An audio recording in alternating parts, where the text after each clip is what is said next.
Assalamualaikum warahmatullahi wabarakatuh. Perkenalkan, nama saya Nurul Adila dengan NIM 1211114203774 dari Prodi Tadris IPS. Tujuan saya membuat video ini untuk memenuhi tugas pendidikan IPS dengan dosen pengampu Bapak Nurdiansyah MPD. Di sini saya akan menjawab beberapa pertanyaan. Pertanyaan pertama, jelaskan kontribusi atau sumbangan mata kuliah pendidikan IPS dalam mengembangkan keilmuan dan kepribadian mahasiswa. Nah, menurut saya, kontribusi atau sumbangan mata kuliah pendidikan IPS dalam mengembangkan kepribadian mahasiswa yaitu kontribusinya tuh sangat membantu untuk membentuk kepribadian mahasiswa di perguruan tinggi. Karena secara akademis, IPS dapat memberikan sumbangan untuk tercapainya sebagian dari tujuan pendidikan. Pendidikan IPS ini merupakan salah satu program yang dapat membentuk watak atau karakteristik warga negara yang baik. Pendidikan IPS ini juga berkontribusi agar nantinya tercipta lulusan yang berkompeten dalam bidang ilmu pengetahuan sosial yang memiliki pengetahuan, sikap, dan keterampilan.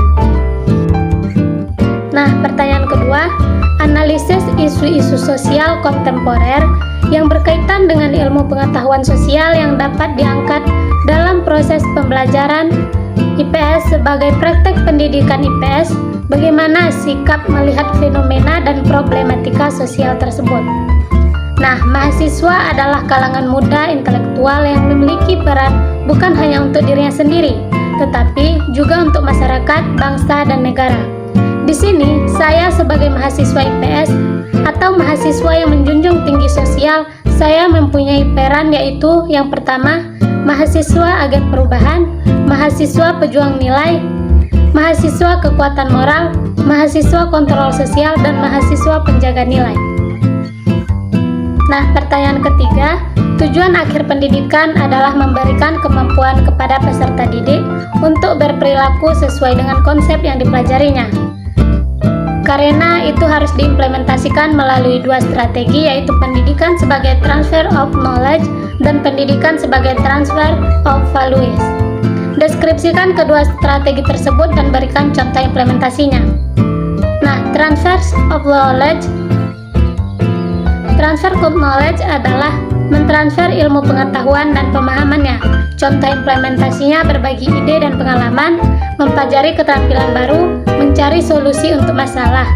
Nah, selanjutnya transfer of value adalah mentransfer nilai-nilai moral dan kebaikan. Contoh implementasinya adalah implementasi nilai karakter seperti bijaksana dalam menetapkan keputusan, adil, pantang menyerah, kontrol terhadap diri sendiri, dan memunculkan sikap positif.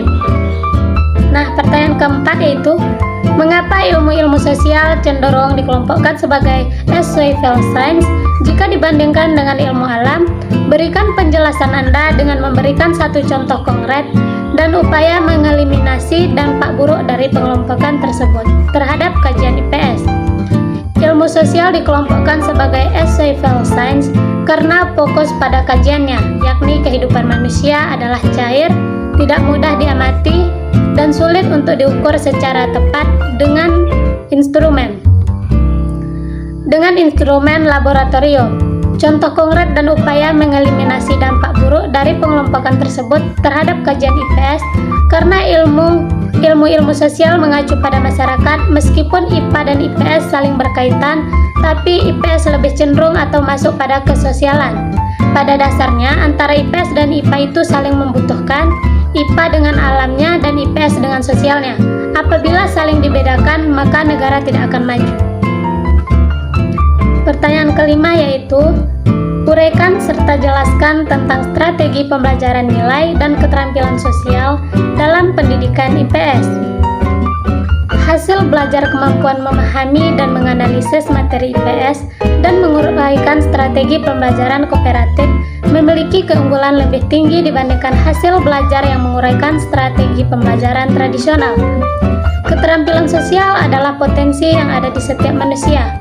Ada beberapa cara memberdayakan keterampilan sosial, adalah salah satunya dengan mengoptimalkan strategi pembelajaran yaitu kooperatif.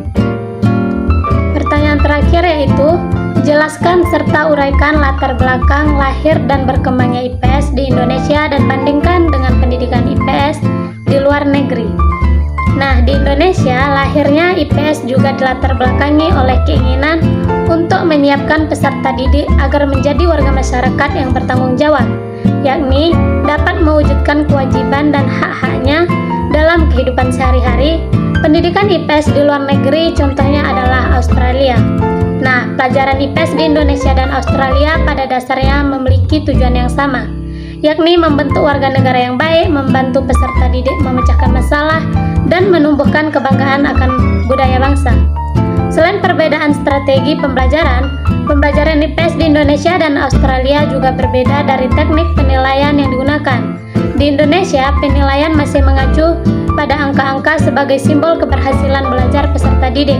Sementara di Australia, penilaian laporan kemajuan peserta didik lebih menekankan pada proses yang telah dilakukan peserta didik dalam mencapai kompetensi. Di Indonesia lebih menekankan hasil, di Australia menekankan pada proses. Filosofi yang digunakan Australia adalah bahwa setiap peserta didik yang belajar pasti mengalami kemajuan. Nah, cukup sekian yang dapat saya sampaikan. Salah dan kurang saya mohon maaf. Wabillahi taufiq wal hidayah. Wassalamualaikum warahmatullahi wabarakatuh.